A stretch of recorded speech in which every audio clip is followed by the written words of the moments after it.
Pemerintah Penukal Abab Lematang Ilir meresmikan Madrasah Sanawiyah Negeri Pali serta penandatanganan prasasti bantuan sanitasi dari Dinas PUPR Kabupaten Pali.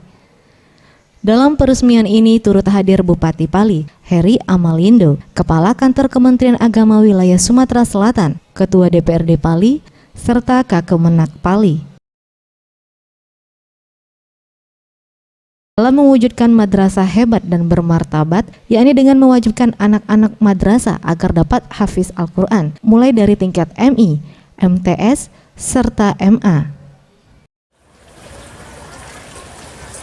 Ya Bapak Ibu, untuk MTS Negeri 1 Penumpang Abad itu dulu kompetensinya, kemudian beriman dan bertakwa. Iman dan takwa apa? Satu, akhlaknya bagus. Yang kedua, ritual ibadahnya, mahdohnya bagus, insya Allah ghair mahdohnya bagus. Bukan STMJ, sholat terus maksiat jalan, bukan. Kalau dia sholat pasti ada perubahan.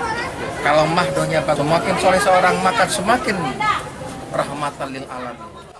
Bupati Pali Heri Amalindo menjelaskan sejauh ini pemerintah Kabupaten Pali terus mendukung kegiatan yang mengarah dalam kepentingan agama. Hal ini terbukti dengan telah memberikan lahan seluas 9 hektar untuk pembangunan terkhusus di bidang agama.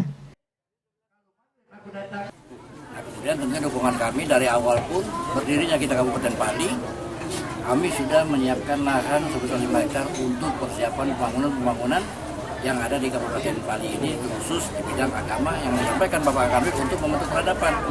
Nah sekarang MTS ini yang 1 atap dari MTS negeri tentunya ini ke depan harus ada aliyah. Jadi Pak Kanwil. Selain itu juga Pemkab Pali ke depan akan membantu dengan memberikan 10 ruang belajar kepada Madrasah Aliyah yang rencananya akan dibangun di tahun 2019. Boris Simbolon, Sriwijaya TV.